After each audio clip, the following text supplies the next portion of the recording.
Baiklah, bismillahirrahmanirrahim. Assalamualaikum warahmatullahi wabarakatuh. Waalaikumsalam warahmatullahi wabarakatuh.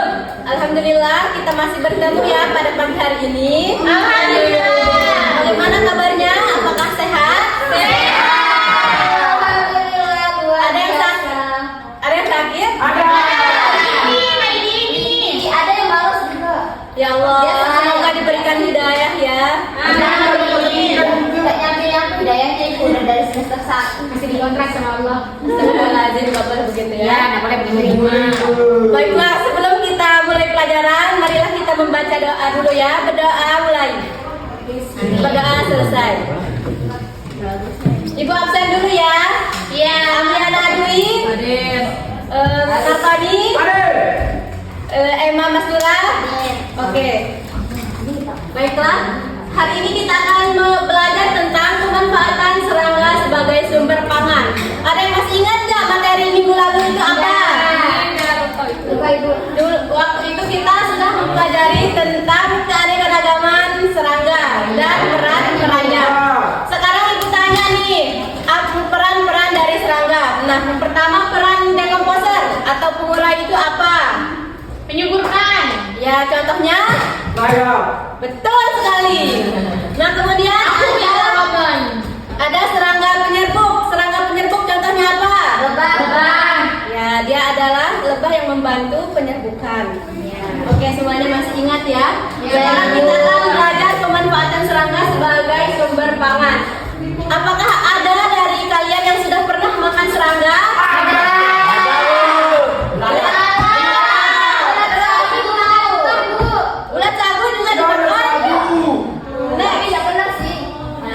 Yang pernah. Nih kan, apakah kalian pernah mengonsumsi serangga? Contohnya belalang atau ulat sagu?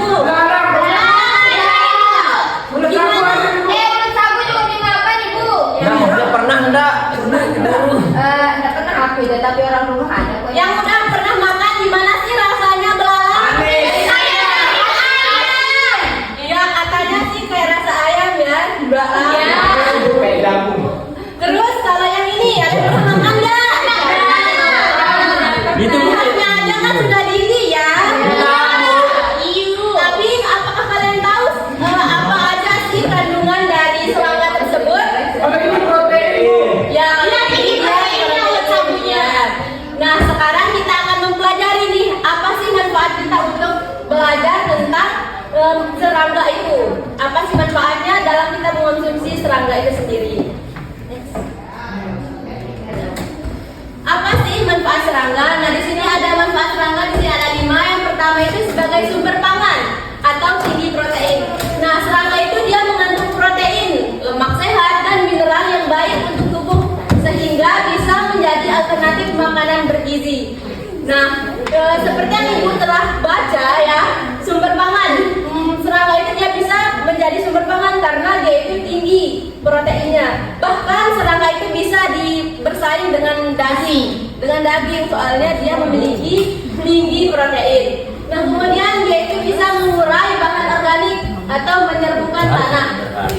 Serangga itu dapat membantu menguraikan sisa tumbuhan dan hewan yang mati menjadi zat hara sehingga tanah menjadi lebih subur. Seperti yang kita lihat ya di hutan itu ada kan misalnya pohon tumbang. Nah, terus kan di sana banyak rayap tuh. Nah, rayap itu dia berfungsi untuk mengurai kayu itu sendiri. Nah, kemudian yang ketiga itu ada pengendali hama alami, yaitu beberapa serangga memangsa hama tanaman sehingga membantu petani mengurai penggunaan pestisida. Mengurangi pestisida itu contohnya ada di sawah gitu ya. Kemudian yang keempat yaitu membantu penyerbukan tanaman. Serangga seperti lebah dan kupu-kupu membantu proses penyerbukan sehingga tanaman bisa menghasilkan buah dan biji. Kalau lebah dan kupu-kupu ini punah, lalu siapa yang akan membantu penyerbukan? Makanya kita harus selalu menjaga kelestarian dari serangga itu ya. Kemudian yang kelima yaitu sumber ekonomi seperti madu atau sutra. Serangga seperti lebah menghasilkan madu dan ulat sutra menghasilkan benang sutra yang bernilai ekonomi tinggi.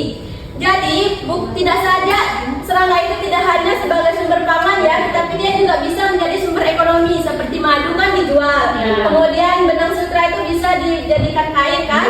Ya, jadi dia itu bisa menjadi sumber ekonomi. Next. Nah, di sini ada contoh serangga yang bisa dimakan. Yang pertama itu ada belalang. Seperti yang kalian bilang tadi kan kalian sudah makan belalang kan? Iya. Nah, ternyata biasanya belalang itu digoreng dan dijadikan keripik. Rasanya itu gurih dan renyah. Kalau kami langsung makan Ibu. Atau bisa juga dibakar. Katanya enak sih. Iya dibakar. Nah, kenapa belalang itu dimakan? Karena dia itu memiliki protein tinggi, dapat membantu pertumbuhan tubuh. Kemudian dia juga memiliki zat besi yang mencegah anemia. Selanjutnya ada jangkrik. Ada yang pernah makan jangkrik? Tak pernah. Nih gua mie goreng. Anjir. Lihatnya aja kan nggak cocok buat dimakan, tapi ternyata ada yang mengonsumsi Jangkrik jangkrik. itu penamuk. Yang kuning ya. Nah, bisa dijadikan tepung protein atau cemilan kaya protein tinggi. Jadi jangkrik itu dia memiliki protein juga dan dia itu bisa diolah menjadi tepung protein atau cemilan. Namanya tepung jangkrik. Nah, dia itu memiliki protein tinggi, kalsium, baik untuk tulang. Nah, kalau kita makan jangkrik itu baik untuk tulang.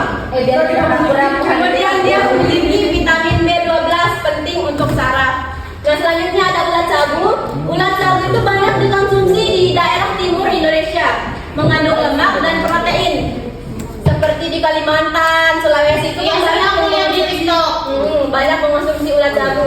Kenapa dikonsumsi? Karena lemaknya itu memiliki lemak sehat tinggi atau sumber energi. Jadi kalau kita makan ulat sagu itu kita berenergi. Nah, kemudian dia memiliki protein. Kenapa kebanyakan kalau orang mengonsumsi ulat sagu itu mentah ya?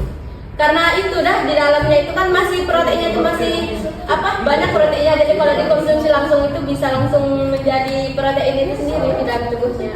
Nah, kemudian terakhir itu lebah. Lebah itu kan biasa memproduksi madu kan, jadi bisa nih kita makan madu dari lebah itu. Madu sebagai sumber energi, larvanya juga bisa dikonsumsi. Kalau lebahnya jatuhnya yang suka. Benjol-benjol mengeluarkan. Nah, madu itu mengandung gula alami atau energi, vitamin dan antioksidan. Sedangkan larva itu dia memiliki protein dan lemak. Jadi kalau kan banyak kan kalau kita buat es misalnya atau apapun itu kan banyak dicampur dengan madu kan? Iya. Karena dia itu mengandung gula alami.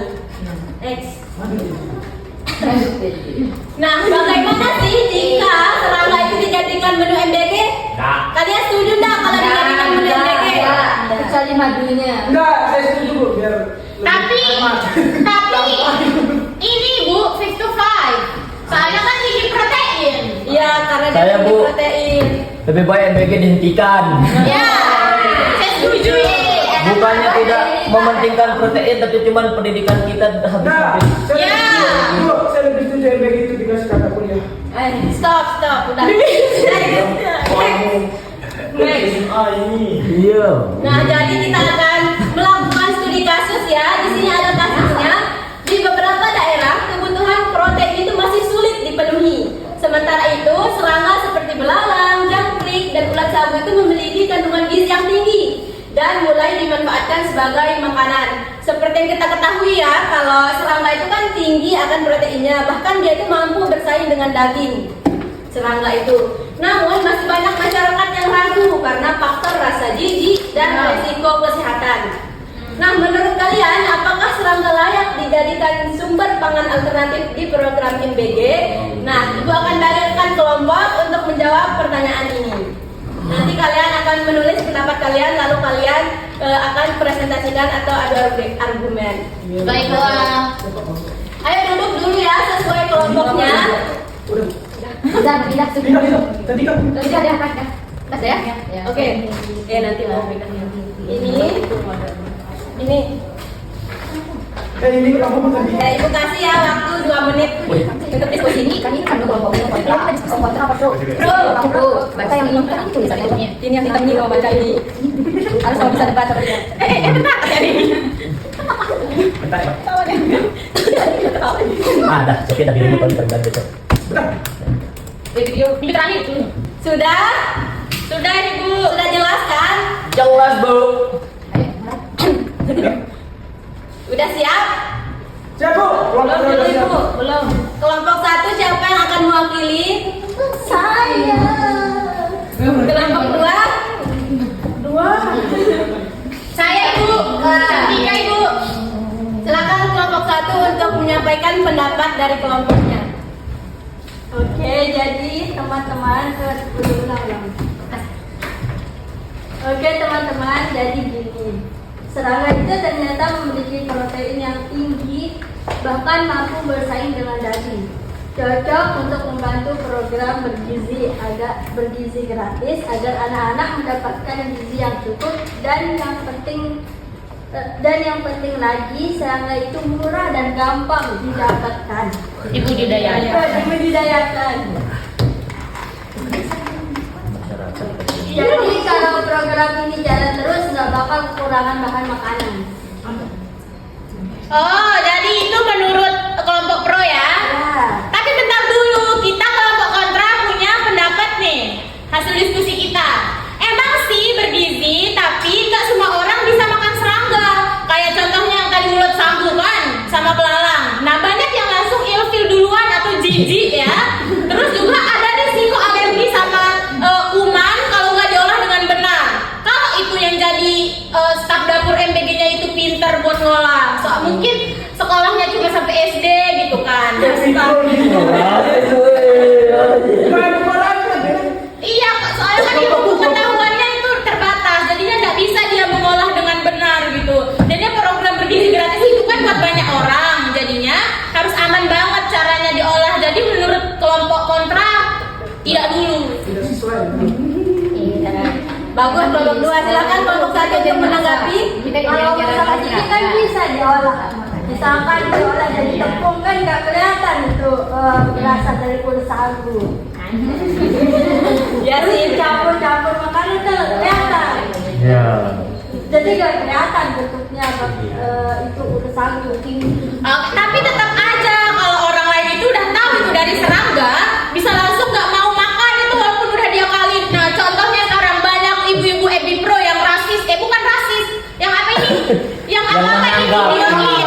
Iya, apalagi kalau dia tahu dari serangga, apa ini udah bayarnya MBG mahal-mahal dari serangga murahan gitu.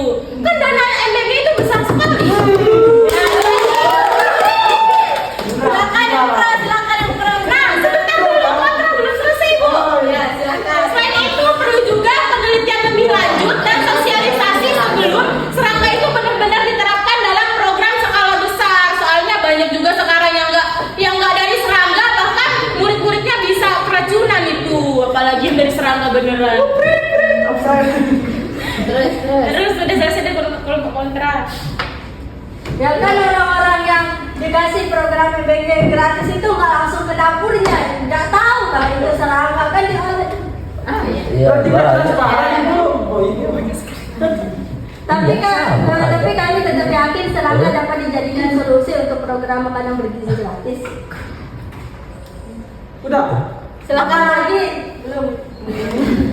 Apalagi di wilayah yang masih banyak mengonsumsi serangga, asalkan diolah dengan baik gitu. Intinya asalkan diolah dengan baik. Sudah. Sudah.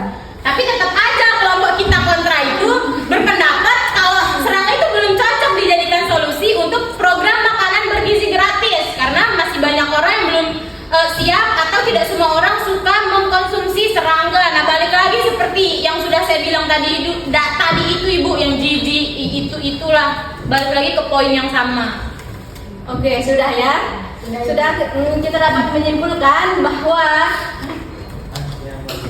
dari hasil debat tadi kita sudah melihat nih ada pro, ada kontra, ada yang setuju dan ada yang tidak setuju.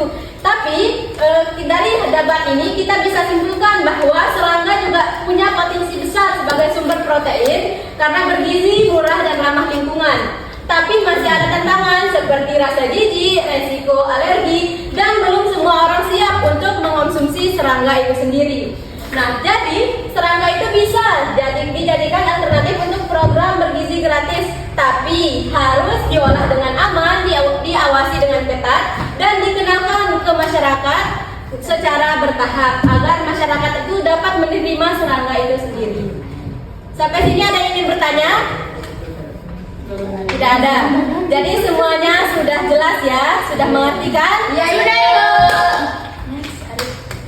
Anjir. Baiklah, kita cukupkan pertemuan hari ini. Semoga bermanfaat untuk kita semua. Wassalamualaikum warahmatullahi wabarakatuh. Waalaikumsalam